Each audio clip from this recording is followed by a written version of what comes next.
So you've got COVID, you've got anxiety. Now what?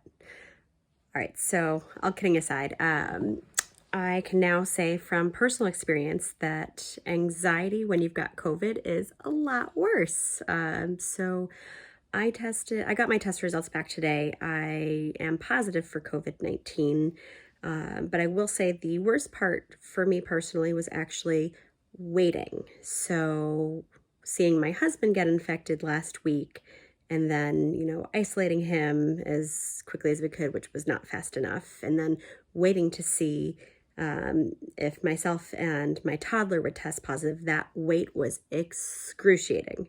Um, Normal to be anxious in this situation, right? So the biggest thing that I would say that was helpful for me is that once you get COVID, it is very important to take control of your anxiety, because if you're somebody who's anxious while you are getting sick with COVID, it does make your symptoms worse. Stress can make COVID worse, not to mention when you're feeling short of breath due to COVID.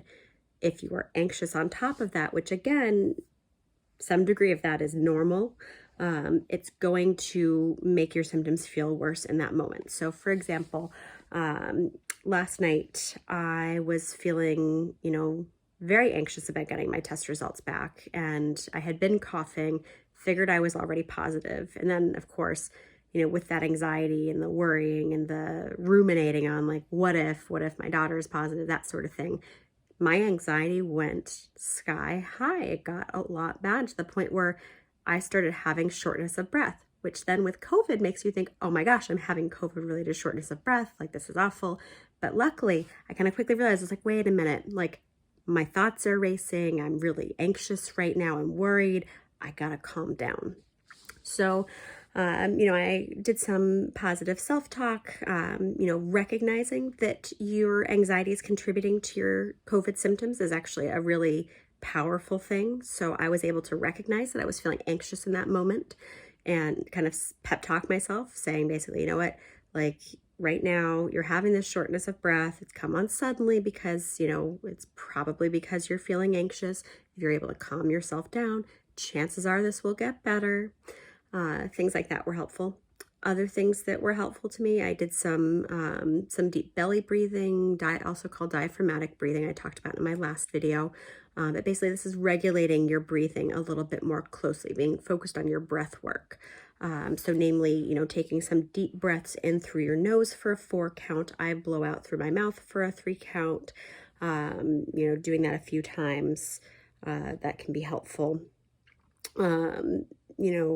The biggest thing that I would say also helped me last night was I had a glass of wine. That actually worked really nicely to kind of calm the nerves.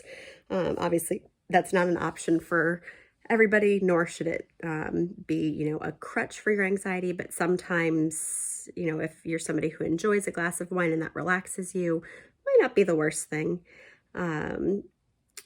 Other things that I have found to be helpful are getting out and going for a walk in the evening when it's likely that, nobody else is around in the neighborhood. I can't infect anybody. I was advised by my doctor to, partake in some exercise.